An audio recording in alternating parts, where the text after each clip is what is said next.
So eto na nga po mga idol, Los Angeles Lakers magkakaroon na naman ng panibagong trade na sentro na manggagaling sa Utah Jazz.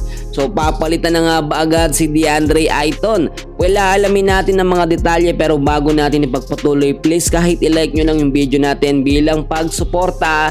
Maraming salamat po. Well mga kaibigan, sa kakatapos lang po kasi na preseason game at unang laban ng Los Angeles Lakers, at actually hindi maganda yung naging first game nila, 81-103. Yung mga bagong player ng Lakers hindi po nakasabay sa sistema, no? At kung titignan ninyo sa starting 5 lineup, available si Jared, si Rui Hachimura, si DeAndre Ayton yung ginamit na sentro, si Jake LaRavia at si Austin Reeves.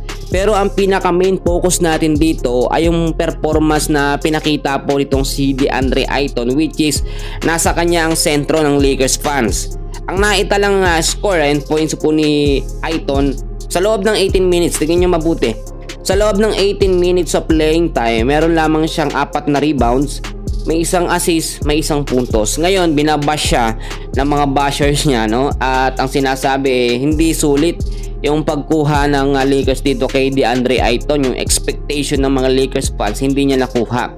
So ngayon, meron ho tayong nakuhang update na ang Los Angeles Lakers ay may tinatarget na naman na bagong sentro o big man na manggagaling ho sa Utah Jazz. Wala akong ibang tinutukoy dito kundi itong si Walker Kessler. At ito ho ay big man ng Utah Jazz.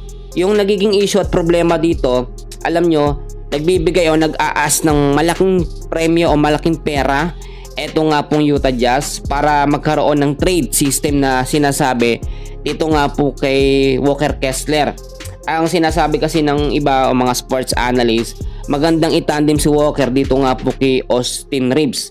Mangyayari niyan, ibang sistema na naman ito. Si DeAndre Ayton daw ba hindi nag-fit sa Lakers kasi bakit kailangan na naman mag-trade ng panibago? Si Ayton ho kasi, alam nyo, pag first impression talaga, first game, kailangan ihataw niya yung kanyang magagawa. Hindi ho na-impress ang mga Lakers fans, especially ang management ng Lakers sa kanyang ipinakita, no?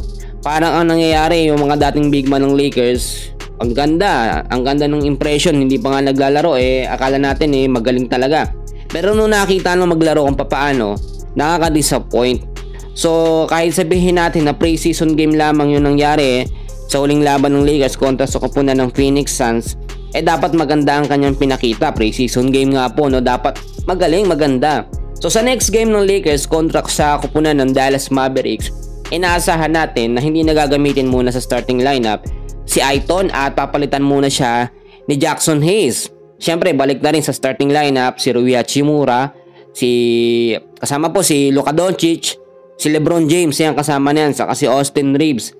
At kung sakali man magkaroon tayo ng trade o ma-trade talaga itong si Walker dito po sa Lakers, mas maganda. Alam nyo, okay na yung mag-trade ang Lakers ng big man kaysa naman pagdating ng bandang huli o regular season, sa kangkungan sila pupulutin, no? Mas maganda na yung ganyan.